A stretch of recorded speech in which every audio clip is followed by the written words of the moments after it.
இப்படி அநியாயமா என் பிள்ளைய கொண்டு விட்டாங்கல்ல, நான் என்னதான் பண்றது? என் பிள்ளைய தலையில தாகமாத்தா கொண்டு வந்த பிள்ளைய என் பிள்ளைய கொண்டு விட்டாங்க. இன்றைக்கு டாக்டர் டைரக்டர் நர்ஸ் அவளை நீங்க வந்தாத்தான் என்ற பிள்ளைக்கு இப்படி நடந்தான்னு தெரியாதே. அம்மா அம்மாச்சே ஒரு 4:30 மணி இருக்கும். டாக்டர்ஸு நர்ஸு எல்லாருமே இங்கேயும் அங்கேயும் ஓடுறாங்க. எந்த அசைவமும் இல்லை. புள்ள இறந்துருச்சு அப்பவே. ஆனால் இவங்க எங்கிட்ட சொல்லவே கிடையாது. இப்படி அநியாயமா நான் இந்தியாவில இருந்து என் பிள்ளைய இங்கே கொண்டாந்து பறி கொடுத்துட்டேன். இதுக்கு ஏதாவது சட்டப்படி நடவடிக்கை கண்டிப்பா நடவடிக்கை எடுக்கணும்.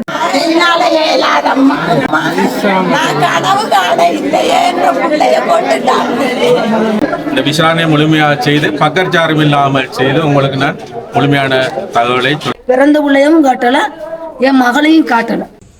அனைவருக்கும் வணக்கம். நான் உங்கள் அரவிந்த். இலங்கையில் இப்போ நாங்கள் மன்னார் மாவட்டம் நிற்கிறோம். மன்னாரில் பார்த்தீங்கன்னு சொன்னால் இன்றைய தினம் 2 பேர் வந்து வைத்தியசாலையில் இருந்திருக்காங்க. ஒரு தாயும் அவர்களுக்கு பிறந்திருந்த குழந்தை சிசுவும் வந்து பார்த்தீங்கன்னு சொன்னால் 2 பேரும் வைத்தியசாலைக்குள்ளேயே மரணமாக இருக்கிறாங்க. இது உண்மையிலேயே ஒரு அதிர்ச்சியான சம்பவமாக பார்க்கப்படுது. வலைத்தளங்களையும் சம்பந்தமான பதிவுகள் வந்துருச்சு. கிட்டத்தட்ட நாங்கள் ஒரு 3-4 மணி தேலமாக இப்போ வைத்தியசாலைக்குள்ள நாங்கள் நிற்கிறோம். இன்று மாலை தான் வந்து பார்த்தீங்கன்னு சொன்னால் இந்த விஷயம் வந்து நடந்திருக்குது. ஸோ இது வந்து என்ன சொல்கிறது, ஒரு மிகவும் துக்ககரமான சம்பவமாக பார்க்கப்படுது. நிறைய சொந்தக்காரங்க மன்னார் நகர்பகுதியில் இருக்க மக்கள்னு சொல்லி பல பேர் வைத்தியசாலையில் வந்துட்டாங்க. இப்போ எல்லாருமே வந்து பார்த்தீங்கன்னா அந்த பிரசவ அறை நடக்கக்கூடிய அந்த இடத்துல தான் வந்து நிறைய மக்கள் எல்லாருமே இவ்வளோ நேரமாக இருந்தவங்க. பிறகு அந்த இடத்துல வந்து பார்த்தீங்கன்னு சொன்னால் அங்கே வந்து அந்த இறந்த அக்கா, அதாவது அந்த இறந்த பெண் இருக்காங்க, இறந்த பெண்ணினுடைய தாயார் வந்திருந்தாங்க. ஸோ அவங்களும் இந்தியாவிலேருந்து இப்போ இந்த பிரசவத்துக்காக தான் வந்ததாக சொல்லப்படுது. அவங்கள்ட்ட இருந்து ஒரு வாக்கு மூலம் என்ன நடந்தது, அவங்க எப்படி வந்தாங்க, அந்த பிள்ளையை ஹாஸ்பிட்டலுக்கு கொண்டு வந்து அட்மிட் பண்ணதுலேருந்து நடந்த விஷயங்களை வந்து அவங்களோட தரப்புலேருந்து சொல்கிறாங்க. அதை நான் இப்போ போடுறேன்னு ஒரு கேட்டுடுவாங்க. நேற்று காலையில் 8:30 மணிக்கு நான் பிள்ளைய கூட்டிகிட்டு வந்தேன் அட்மிட் பண்ணுறதுக்காக. அந்த பாபு சார் தான் எழுதி கொடுத்துருந்தாங்க, 18ஆம் தேதி போய் அட்மிட் பண்ணிருங்க அப்படின்னு சொல்லிட்டு. நான் இந்தியாவிலேருந்து வந்தது உள்ள இங்கே இருக்கு சரின்னு சொல்லிட்டு நேற்று 18ஆம் தேதி கூட்டிட்டு வந்தோம். கூட்டிட்டு வந்து நேற்று 6 மணி வரைக்கும் இருந்தோம். உள்ள வெளியிலே உட்கார்ந்துருந்து நேற்று 6 மணியோட நான் போயிட்டேன் வீட்டுக்கு.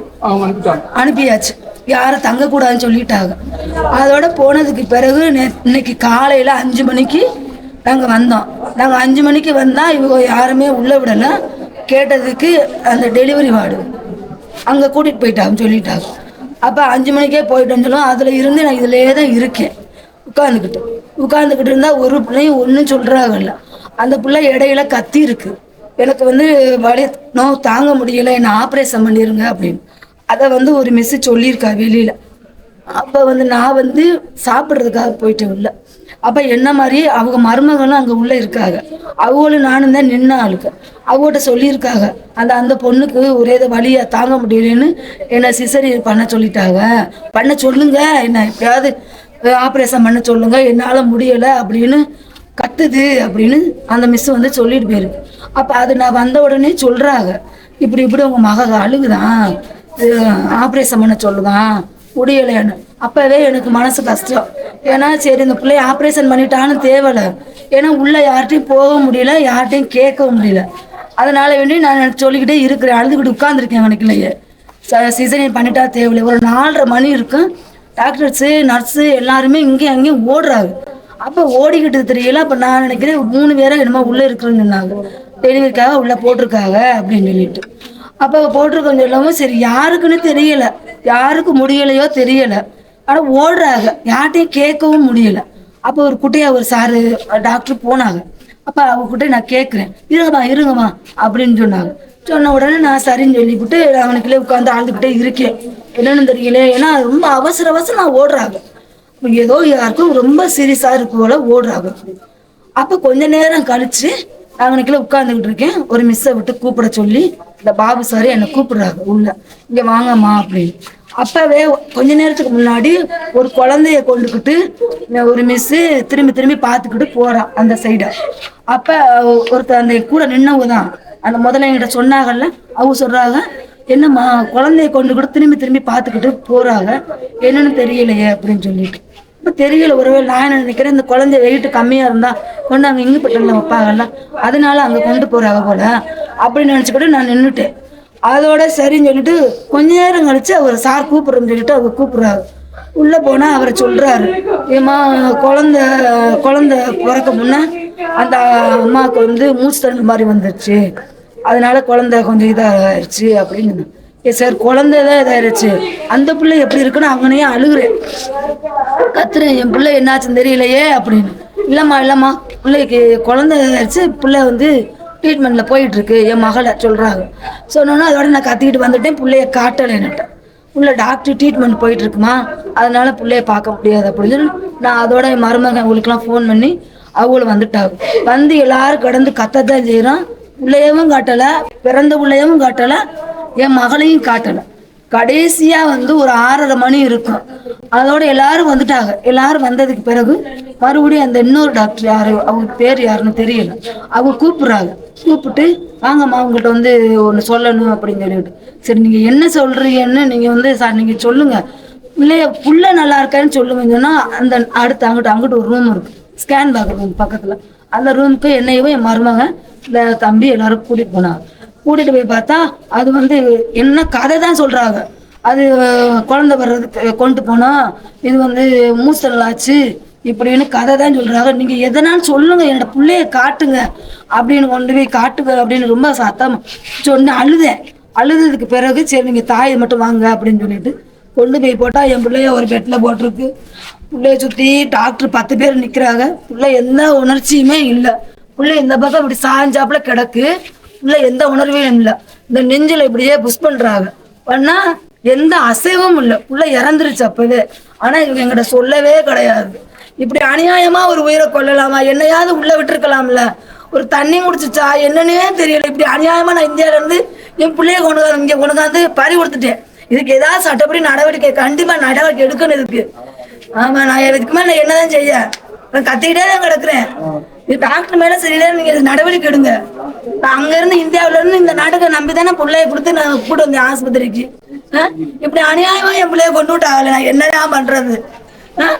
என் பிள்ளைய வந்து வைத்த பிள்ளைய என் பிள்ளைய கொண்டு விட்டாங்களே, அந்த டாக்டர் பார்த்து மேலே நீங்கள் நடவடிக்கை எடுக்க. இனிமே இந்த மாதிரி எந்த பிள்ளைக்கு நடக்கக்கூடாதுப்பா. முதல்ல எந்த பிள்ளைங்க ஒரு தாயவாது பிள்ளை விடலாம்ல, ஒரு தண்ணி குடிச்சுதானு கூட தெரியல. என் பிள்ளை நேற்று போன காலையில் 5 மணிக்கு போன உள்ள வயிற்று நோவு வர்றது, உடம்புல சத்தி இருக்கணும்ல, தண்ணி கூட கொடுக்கல.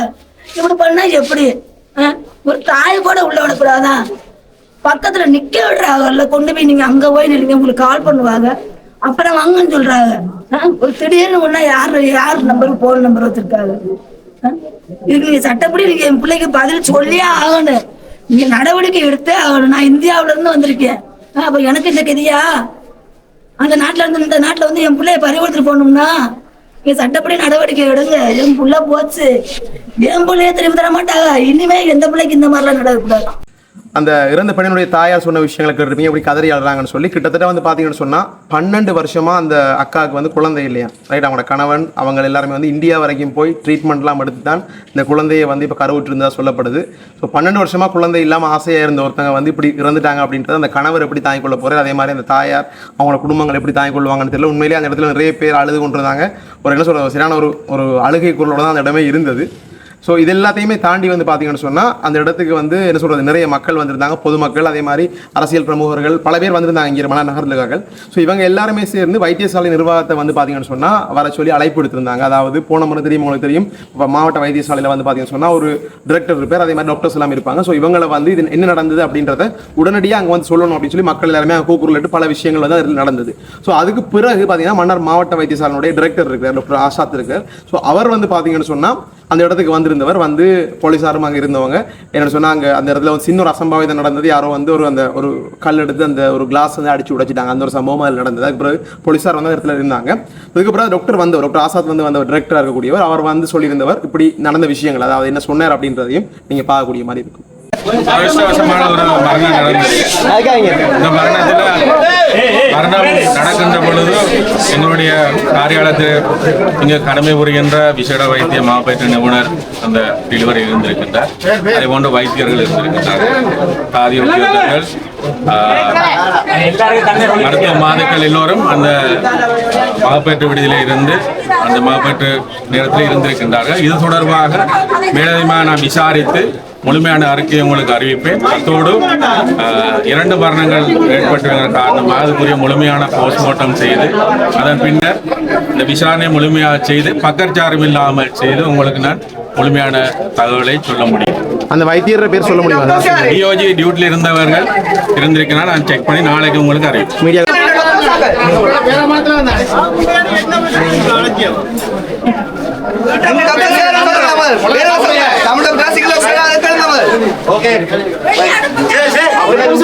இந்த விஷயம் தான் இப்போதைக்கு வந்து பாத்தீங்கன்னு சொன்னா இப்ப மாவட்ட வைத்தியசாலையினுடைய டைரக்டரா இருக்கக்கூடிய டாக்டர் ஆசாத் வந்து சொல்லியிருக்கிறாரு. ஸோ மிச்ச விஷயங்கள் நாளைய தினம் ஒரு பிரஸ் மீட் வச்சு இதை பத்தின என்னென்ன விஷயங்கள் நடந்திருக்கு, எப்படி இந்த மாதிரி நடந்தது வந்து உண்மையிலேயே வந்து மெடிக்கல் எரரால் நடந்திருக்குதா, இது பிழையா நடந்திருக்குதா, இல்லாட்டி வந்து இது உண்மையிலேயே வந்து என்ன சொல்றது அந்த ஒரு தவிர்க்க முடியாத ஒரு மரணமா அப்படின்றத வந்து நாளைய விசாரணைகளுக்கு தரும்.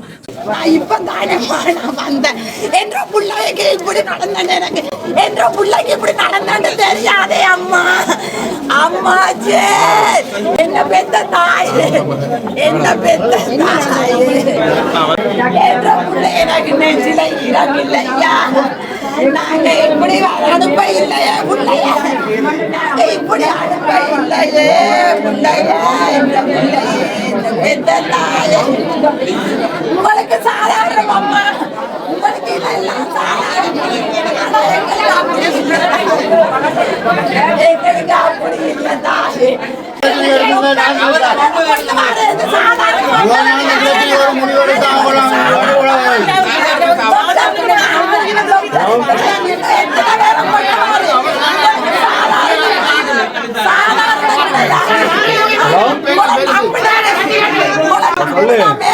நம்பினமே உங்களுக்கு இது சாதாரண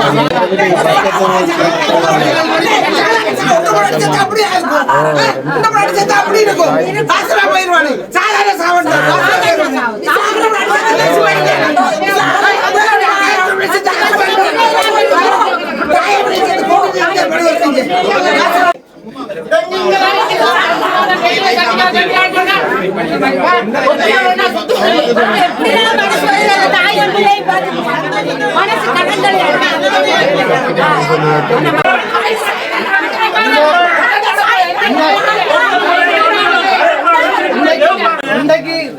டாக்டர் டைரக்டர் நர்ஸ் அவளை இங்க வந்தாதான்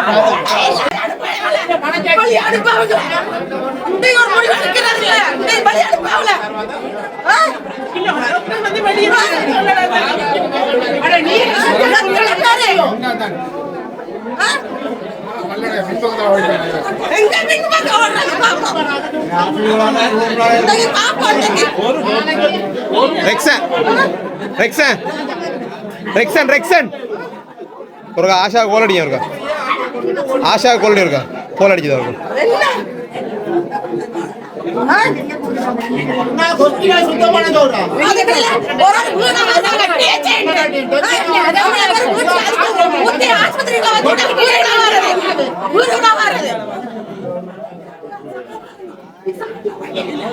என்ன அவங்க உங்களுக்கு சப்போர்ட்டா தானே கள்ளப்பையன் டாக்டருக்கு ஒரு சப்போர்ட் போலீஸுக்கு ஒரு சப்போர்ட் பயப்பட வேணாம் மக்கள் போட்ட பிச்சை யார் அடிச்சாலும் அடிப்போம், நாங்க அடிக்க மாட்டோம். அடிச்ச எங்களுக்கு அடிச்சா அடிப்போம்.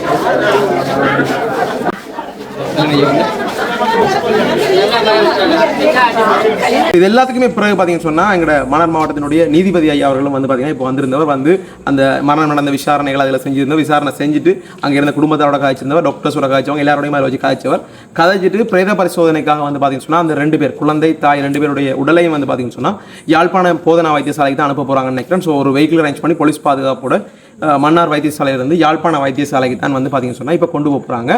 இதுதான் வந்து இப்போதைக்கு இதில் நடந்தக்கூடிய உண்மையான தகவல். நிறைய விஷயங்கள் நாங்கள் உள்ளுக்கு எடுத்து நாங்கள் மக்கள் சத்தம் போட்டது வைத்தியசாலைக்குள்ள நிறைய வீடியோக்கள் எடுத்தோம். பட் எதுவுமே நாங்கள் அப்லோட் பண்ணலைன்னு சொன்னால் வைத்தியசாலைக்குள்ளே காணொலி எடுக்கக்கூடாது அப்படின்னு ஒரு கட்டுப்பாடு இருக்குது. எனக்கு ஏற்கனவே நாங்கள் போன முறை எடுத்த விஷயத்தால் ஒரு வழக்கு இருக்குது. ஸோ நாங்கள் அதை போட முடியாது. ஆகவே தான் இந்த 2 பேர் கதைச்ச விஷயங்கள், அதாவது தாயார் பெண் இறந்த பெண்ணுடைய தாயார் கதைச்சதையும் அதே மாதிரி வைத்தியசாலை சார்பாக கதைச்ச விஷயங்களையும் நாங்கள் உங்களுக்காக பதிவிடுறோம். ஸோ இது பார்த்தினா மேலதிக தகவல் என்ன நடக்குது, இதில் விசாரணைகள் என்ன வருது, என்ன விஷயங்கள் இதில் வெளிப்படுது, வைத்தியசாலை பக்கம் ஏதாவது தவறு இருக்குதா இல்லாட்டி இயற்கையாக நடந்த மரணமா என்ன விஷயம் அப்படின்றத நாங்கள் பொறுத்திருந்தால் பார்க்கக்கூடியமாக இருக்கும். என்னதான் சொன்னாலும் இனிமேல் வந்து என்ன விசாரணைகள் நடந்தாலும் இந்த 2 பேருடைய இழப்பு அப்படின்றது வந்து அந்த அப்பா அதாவது குடும்ப தலைவராலையும் அவங்க சொந்தக்காரங்களாலையும் வந்து தாங்க முடியாதவர்களாக தான் இருக்கும். ஸோ அந்த 2 பேருடைய இரணத்துக்கு எங்களுடைய ஆழ்ந்த இரங்கலையும் சொல்லிக்கொள்கிறோம். இதை தவிர என்ன சொல்கிறேன்னு தெரியல. உண்மையாக அந்த இடத்துல இருக்கும்போது சரியான ஒரு பாரமாக இருந்தது மனசு. ஏண்டா ஒரு 10-12 வருஷம் குழந்தை இல்லாமல் இருந்த ஒரு குடும்பத்துக்கு வந்து குழந்தை கிடைக்க போகுது அப்படின்ற ஆசையில் ஒரு தகப்பன் தாய் இருந்த சந்தர்ப்பத்தில் இப்போ அந்த கணவனுக்கு வந்து பார்த்தீங்கன்னு சொன்னால் தன்னுடைய மனைவியும் இல்லை, ஆசையாக பிறக்கிற அந்த குழந்தையும் இல்லை அப்படின்றது வந்து ஏற்றுக்கொள்ள முடியாத ஒரு விஷயமா தான் இருக்குது. அதனால தான் நிறைய பேருடைய ஆதங்கள் சிலர் வந்து என்ன சொல்கிறது வார்த்தைகளால் காட்டினாங்க, சிலர் செயற்பாடுகளில் காட்டினாங்க, ஒவ்வொருத்தரும் வந்து வெளிப்படுத்தினாங்க. ஆகவே நாங்கள் நாளைக்கு வரைக்கும் பொறுத்திருந்து பார்க்கணும் இந்த விஷயத்தில் உண்மையிலேயே என்ன நடந்திருக்கு அப்படின்றது. இது ஒரு அதிர்ச்சிகரமான சம்பவமாக தான் பார்க்கப்படுது. என்னென்னா இப்போ ஒரு 3 மாதத்துக்கு முதல் தான் உங்களுக்கு தெரியும் சிந்துஜா அப்படின்ற ஒரு தங்கச்சியினுடைய விஷயம் வந்து வைத்தியசாலை நடந்த ஒரு பெரிய ஒரு புரட்சியாகவே நடந்திருந்த ஒரு பெரிய விஷயமாக பேசப்பட்டு வந்தது. ஸோ அதிலிருந்து ஒரு 3 மாதமான காலப்பகுதியில் இப்படி ஒரு இளம் தாயும் அவங்களுடைய ஒரு சிசுவும் இறந்துட்டாங்க அப்படின்றது வந்து யாராலையுமே ஏற்றுக்கொள்ள முடியாமல் இருக்குது. ஆகவே இதை பற்றின மேலதிகமாக ஏதாவது தகவல் வந்ததுன்னு சொன்னால் அதையும் நான் உங்களுக்கு தருவேன். வேறு என்ன சொல்கிறதுன்னு எனக்கு தெரியலை. ஆகவே இந்த வீடியோ நான் இதில் முடிச்சுக்கொள்கிறேன். இதை பற்றின மேலதிக தகவல் ஏதாவது தெரிய வந்துன்னு சொன்னால் கட்டாயமாக அதுக்குள்ளே உங்களுக்கு தெரியப்படுத்தும். நன்றி.